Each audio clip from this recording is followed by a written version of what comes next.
الجامع الصحیح، جس کو صحیح بخاری کہا جاتا ہے، یہ امام بخاری رحمۃ اللہ علیہ کی بہت بڑی خدمت ہے، اور ابن حجر اسقلانی رحمۃ اللہ تعالی علیہ نے اس کا پورا نام ذکر کرتے ہوئے فرمایا اس کا نام ہے الجامع الصحیح المسند من حدیث رسول اللہ صلی اللہ علیہ وسلم و سننہ و ایامہ۔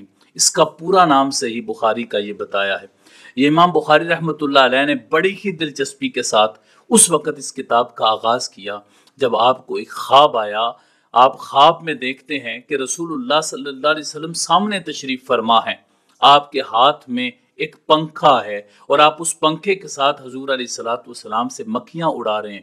جب آپ نے یہ خواب معبر کو بتائی تو معبر نے اس کی تعبیر بتاتے ہوئے کہا انت تذب عنہ الکذب، آپ گویا کہ وہ حدیثیں جو گڑھی ہوئی ہیں رسول اللہ صلی اللہ علیہ وسلم کی طرف منسوب کی گئی ہیں، آپ ان کو پیچھے ہٹا رہے ہیں اور صحیح احادیث سامنے لے کر آ رہے ہیں۔ امام بخاری رحمۃ اللہ تعالی علیہ نے جب یہ دیکھا تو آپ کو شوق پیدا ہوا کہ میں کیوں نہ ایسا کام کروں جو رسول اللہ صلی اللہ علیہ وسلم کی حدیث کی ایک خدمت بن جائے ہمیشہ کے لیے۔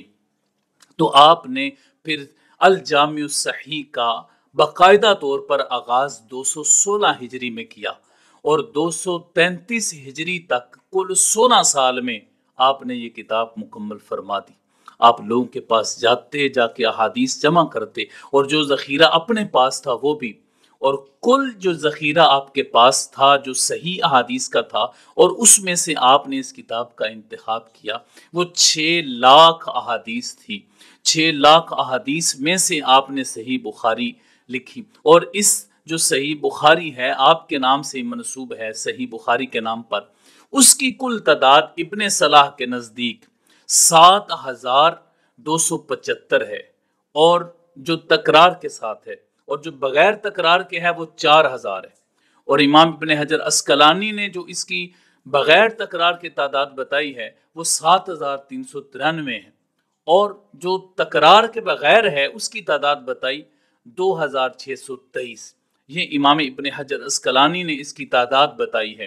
چونکہ انہوں نے صحیح بخاری کی شرح لکھی ہے تو انہوں نے مکمل طور پر اس کتاب کو پڑھا ہے، اور وہ اس کتاب کے حوالے سے اچھے طریقے سے جانتے ہیں، تو اس لیے انہوں نے یہ تعداد بیان کی ہے۔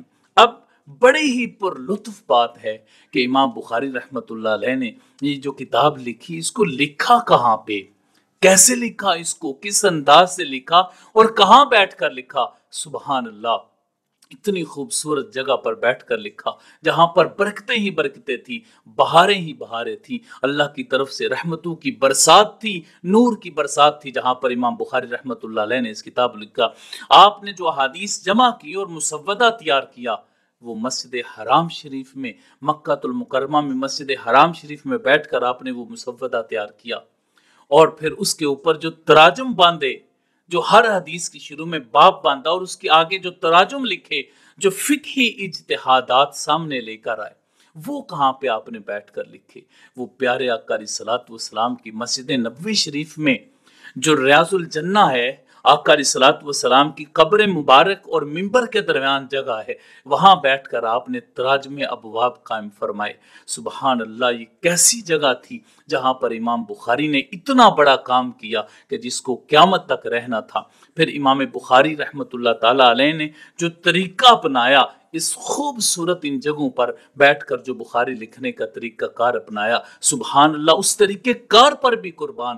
امام بخاری رحمۃ اللہ تعالی علیہ فرماتے ہیں کہ جب میں کوئی بھی حدیث اس کتاب میں رکھنے لگتا تو پہلے میں غسل کرتا، غسل کے بعد امام بخاری رحمۃ اللہ علیہ 2 رکعت نفل نماز ادا کرتے۔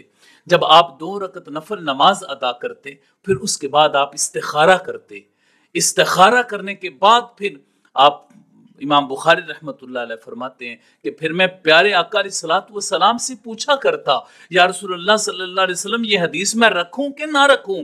تو پھر مجھے کسی نہ کسی ذریعے سے پیارے آقا علیہ الصلوۃ والسلام سے وہ اشارہ مل جایا کرتا تھا، پھر میں اس کو کتاب میں رکھتا تھا۔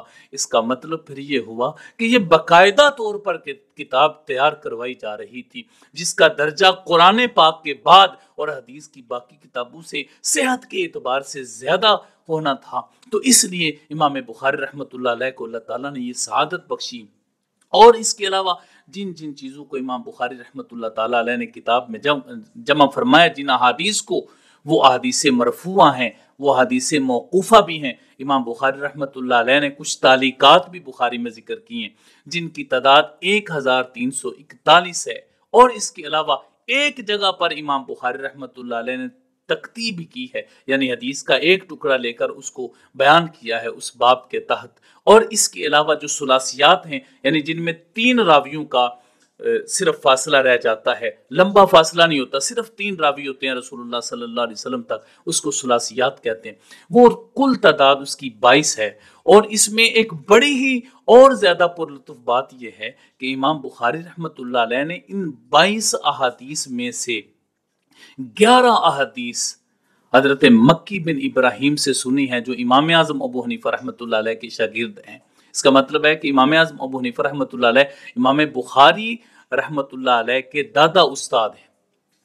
और ये किताब जो इमाम बुखारी रहमतुल्लाह ताला अलैह ने लिखी है, अजीम शान किताब जो लिखी है, उसके बारे में मुहद्दिसीन कराम का इत्तिफाक हुआ, असहुल कुतुबी बादा किताबिल्लाह अल बुखारी, कुरान पाक के बाद सारी किताबों में से ज्यादा सेहत वाली किताब जो है वो सही बुखारी है। और बाद ने अफजलुहा के अल्फाज भी बोले, अफजलुहा बादा किताबिल्लाहिल बुखारी, कि अल्लाह ताला की किताब यानी कुरान पाक के बाद जो अफजल किताब है वो सही बुखारी है।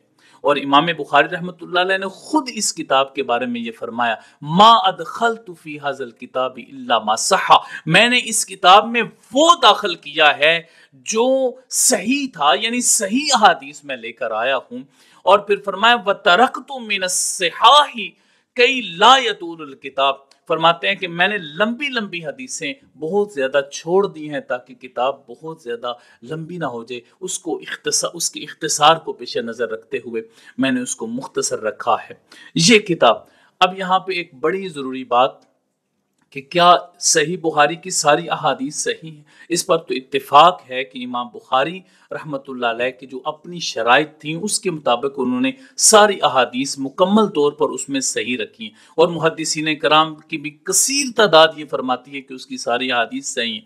लेकिन यहाँ पर एक दो बात मैं अर्ज करता चला जाऊँ कि इमाम दारुक़ुतनी ने किताब लिखी जिसमें उन्होंने 200 अहादीस सही बुखारी और सही मुस्लिम की 200 अहादीस पर इतराज़ात उठाए कि ये जो रिवायत है, ये जो रिवायात हैं, ये दर्जे सेहत तक नहीं पहुंचती। इमाम दारुक़ुतनी ने इस चीज़ को वाज़े किया और उन्होंने जो किताब लिखी अत-तअक़्क़ुबात अला सहीहैन उसका नाम रखा। तो इमाम इब्ने हजर अस्क़लानी ने इमाम दारुक़ुतनी का बड़े अच्छे तरीके से शाफी काफ़ी जवाब दिया। इसके अलावा हमारे असर हाज़िर के बुजुर्ग हैं अल्लामा शरीफुल हक अमजदी साहब, उन्होंने नुज़हतुल कारी सही बुखारी की किताब लिखी, विसाल फरमा चुके हैं, उन्होंने लिखी। और उन्होंने भी पहले जिल्द में कुछ रिवायात पर कलाम किया है और उस पर भी उलमाए किराम ने फिर आके से जवाबात दिए हैं।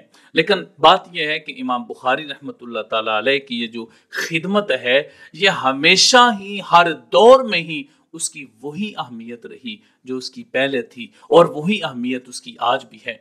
और उसी की अहमियत को सामने रखते हुए बहुत ज़्यादा मुहद्दिसीन कराम ने उसकी शुरुआत लिखी है।